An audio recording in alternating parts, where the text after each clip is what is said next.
Hello and welcome to this lesson. In this lesson, we'll be looking at the last index of method when working with string in JavaScript. Remember that in the last lesson, we examined the index of method where you can use it to get the index position of a string within a string. So in this one, we're going to be taking a look at the last index of method.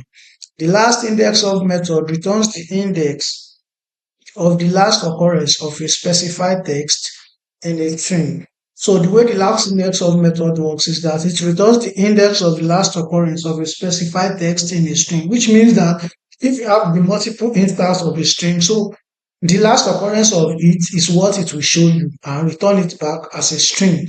So both index of method and last index of method return -1 if the text is not found, which means that if the text is not found for um how do I call it, for if you pass like an unknown something, an unknown string within the string, you always get the value of -1 if the text is not found, or if you pass a character that is not, or that is not part, or that is longer or not part of the original length of the string. So you always get a -1. So the way it was shown to us in the last lesson when we passed a value that does not exist, we got -1. So the same thing is how when you pass the text that is not found for last index of, it returns a -1. Both methods accept a second parameter as a starting position for the search, which means that aside from passing the string that you want to locate, you can also add a second parameter to indicate the position from where you want the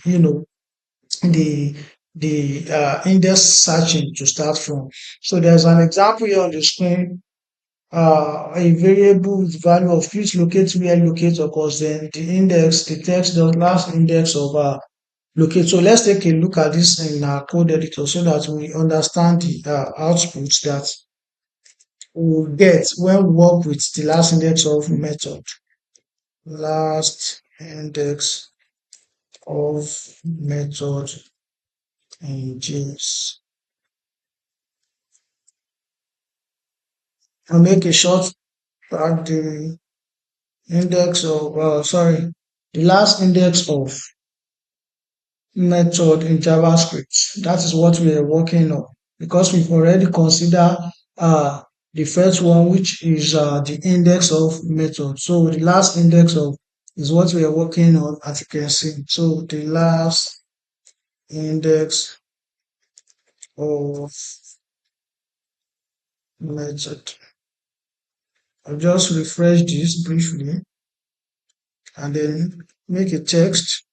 Sorry, a script tag. I'll make a variable that text equals um so let's use this example here. Please locate where locate occurs.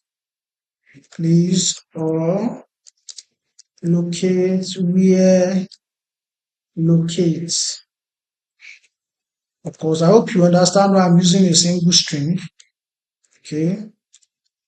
And then I can say let index equals text dot last index of locate.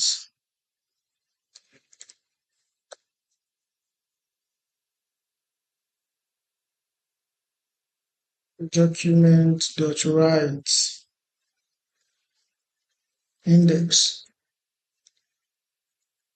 and you can see position 22. So that means if you count it, so where it's getting the occurrence of that string within string is at position of 22.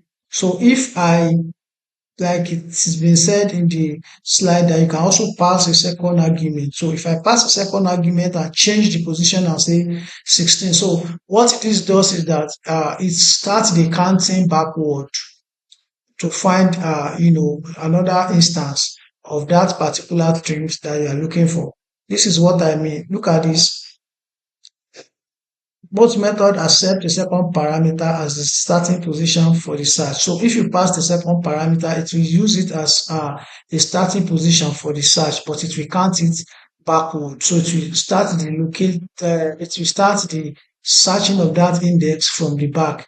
then it will go from the front and it will go backward. And just like the first one, so if I passed a string that is not existing in this, like locate L, I should get a result of -1, just like the way the index of method works too. So when you pass an unknown value, you get a -1 output in your program or in your code. So you see that the index of and the last index of method, they both accept the second parameter as a starting point for the search in the string. Thank you, and in the next lesson, we'll continue.